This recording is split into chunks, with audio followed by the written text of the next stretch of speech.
On the day of my grandfather's funeral, my sister Jessica clapped her hands with a big smile and said, Finally, today is a celebration. That annoying old geezer is finally gone. "What? How could you?" Just as I was about to grab her, Jessica shoved a piece of paper in front of my face. Look at this. It's the deed to the land that the old geezer owned. As if today, this $5 million land belongs to my husband and me. Oh, and by the way, Grandma and Nancy's house is on our land. You get what I'm saying, right? Jessica smiled eerily, then her expression turned cold. I'm telling you to move out. All I want is the $5 million land. I don't need a 90-year-old grandma or you. No way. What a face.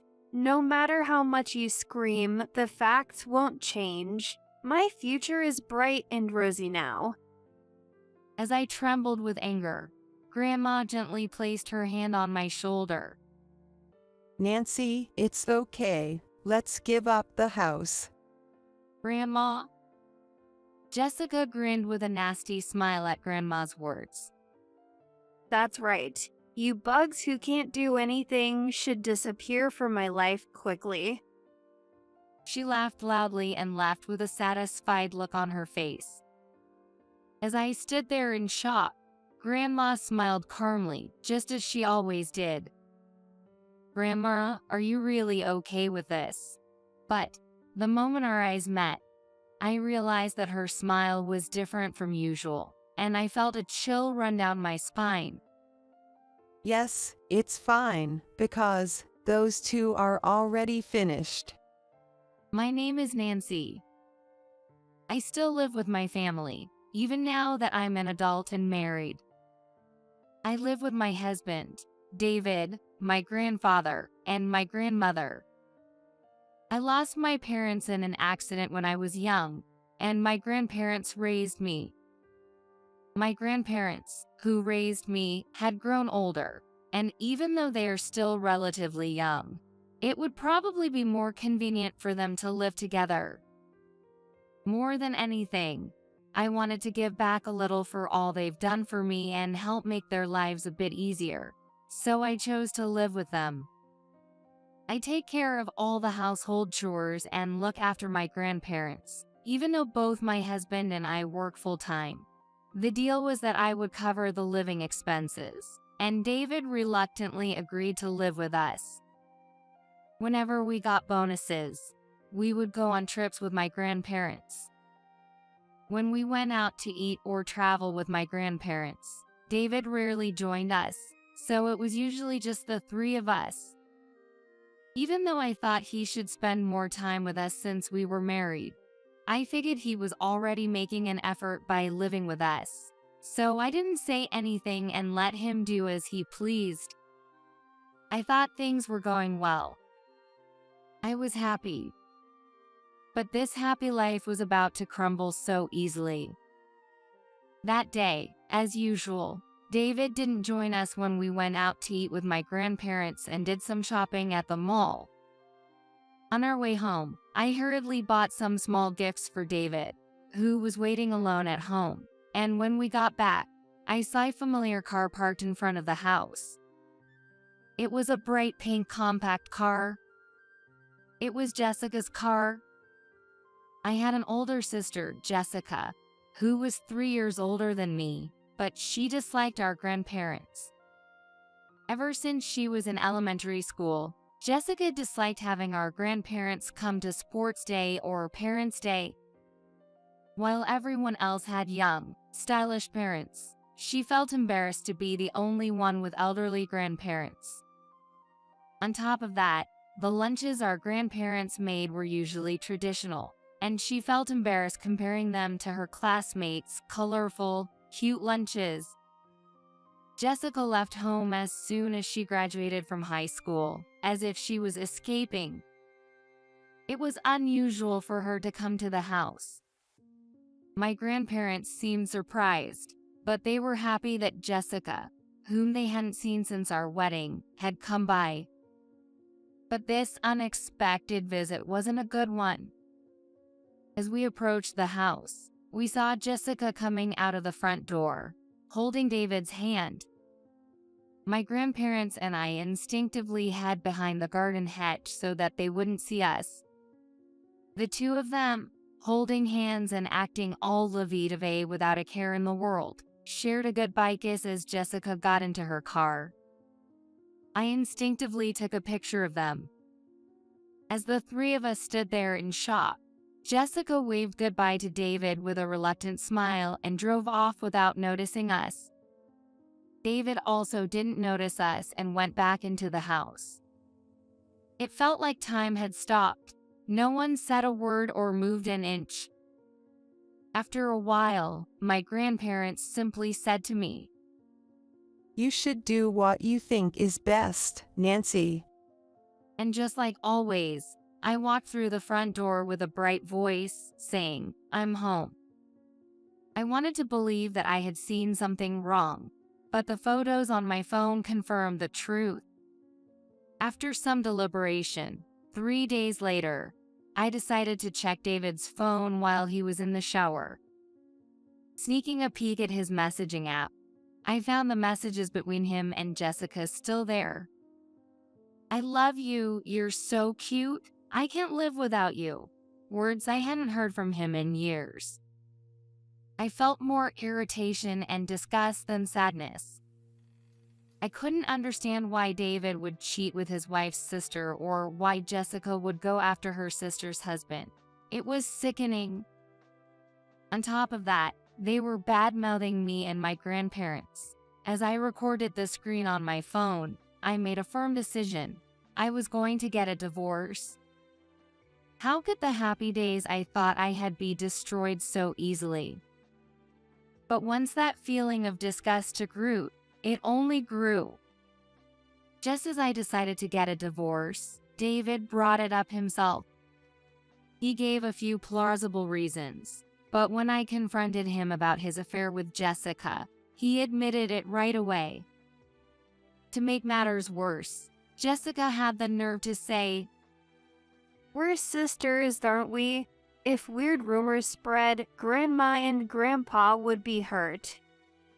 She demanded I not ask for alimony. I was furious at her selfishness, but it was Jessica. If it had been some stranger, I wouldn't have listened, but this is my sister. We grew up together and had so many happy memories. After thinking it over, I agreed to Jessica's request. After that, David left to live with Jessica. Once he was gone, I cut off contact with both of them. Now it was just the three of us, but we were living peacefully and happily. I was beginning to heal from the pain of my divorce from David. 2 years after David left, my grandfather passed away. He suddenly collapsed at home and never recovered. My grandmother and I were heartbroken, unable to prepare for such a sudden loss. But we pulled ourselves together, with the help of our neighbors, to hold a funeral. My grandfather was well known, having served as the Homeowners Association president, and many people came to mourn his passing and offer their support.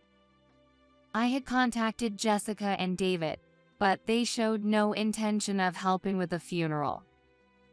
However, I was too overwhelmed to pay attention to Jessica and David, so I didn't even know if they attended the funeral.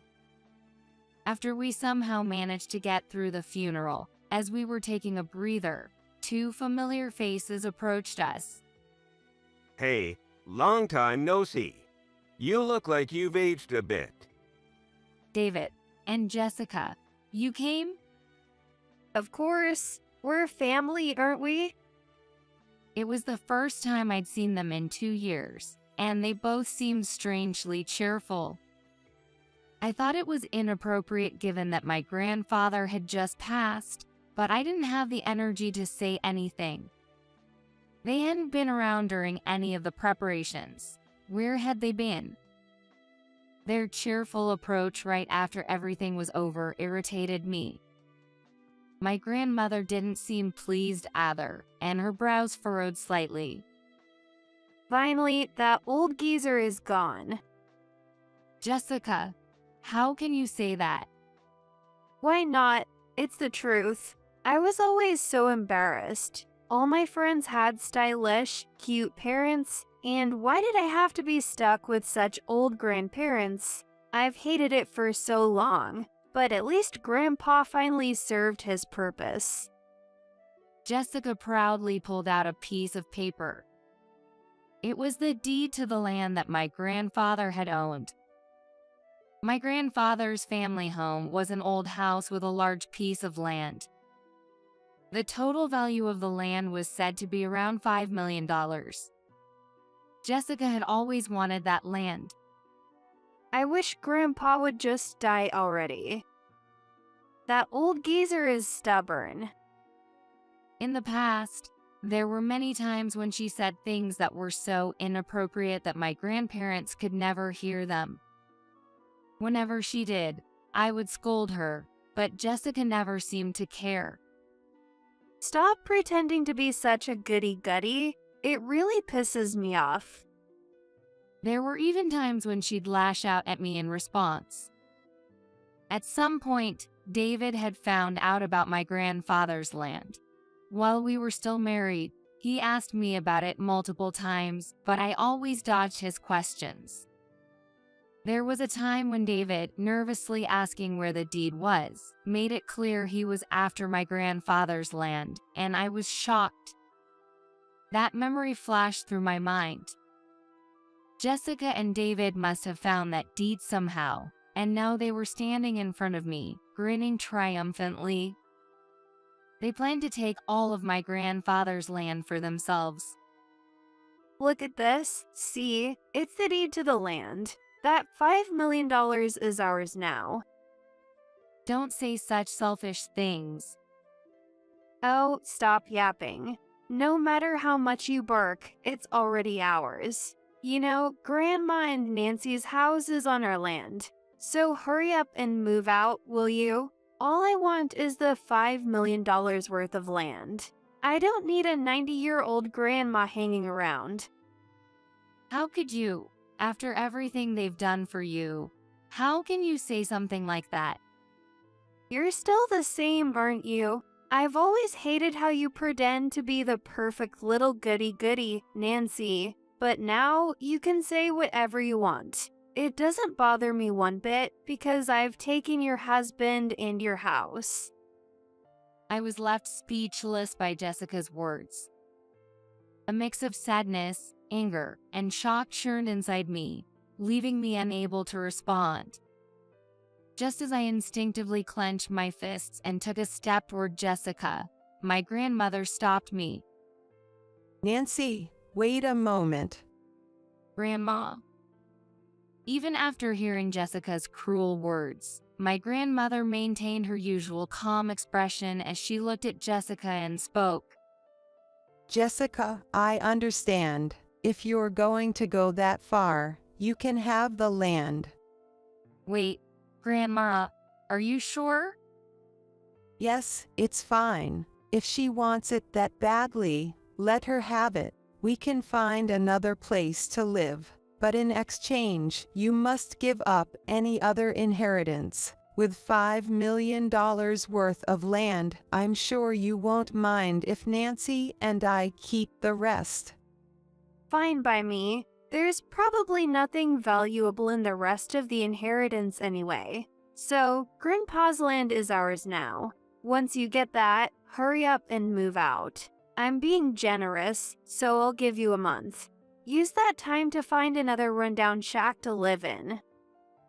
With that, Jessica turned her back on us, looking pleased with herself. David, trailing behind her, had a smug grin on his face as well. We're rich now. I overheard him telling Jessica. As I watched them walk away, my anger remained. Not only had they forcibly taken my grandfather's land, but they had also insulted my grandmother, who had raised them. I was seething with rage. I couldn't understand why my grandmother had let Jessica get away with it. But then, my grandmother let out a soft chuckle, almost too quiet for me to hear. Those two are finished. She whispered, just loud enough for me to catch. Grandma, what do you mean? That land, you see, was something your grandfather and I were discussing what to do with it. Grandma, smiling like a child who had just pulled off a successful prank, explained everything to me.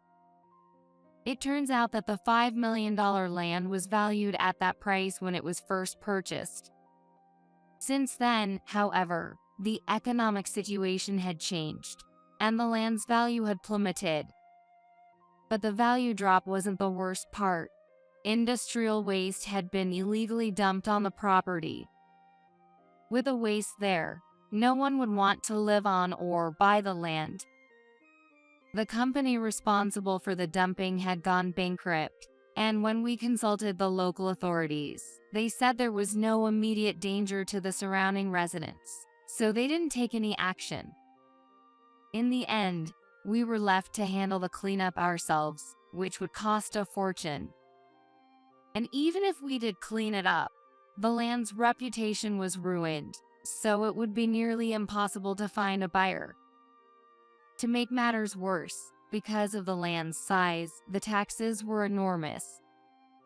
As my grandparents got older, managing the land became increasingly difficult for them, and instead of being a source of income or an asset, it turned into a burden, costing them a fortune in taxes just to hold on to it. My grandmother had been struggling with what to do after my grandfather passed away. At that time, Jessica had asked to see the deed to the land. With everything going on with the funeral, I hadn't even realized Jessica had come over. My grandmother, sensing Jessica's intentions, had played along, pretending to be fooled and showing her the deed. Jessica, who looked pleased as she checked the deed, did exactly what Grandma had suspected. She stole the deed while we were away. Despite all the love my grandmother had poured into Jessica, she had only ever received cruelty in return. It wasn't that she expected anything in return for her love, but dealing with constant verbal abuse had worn her down. Just because they were her grandchildren didn't mean they were automatically lovable. Even when you're related by blood, you're still separate individuals. There's no rule that says you have to love someone. Jessica used to be adorable, but the repeated insults and her attitude of only showing up when money was involved had soured things.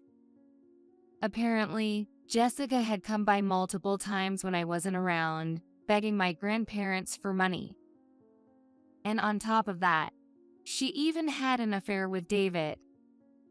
I've been patient all this time, but maybe it's time for them to face the consequences.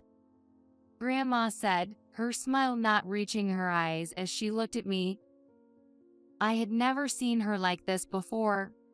Later on, Jessica and David inherited the land without any issues. But they were shocked to find out that the land they had counted on had no buyers or renters at all. For a while, they kept calling me and Grandma repeatedly. I listened to their voicemails.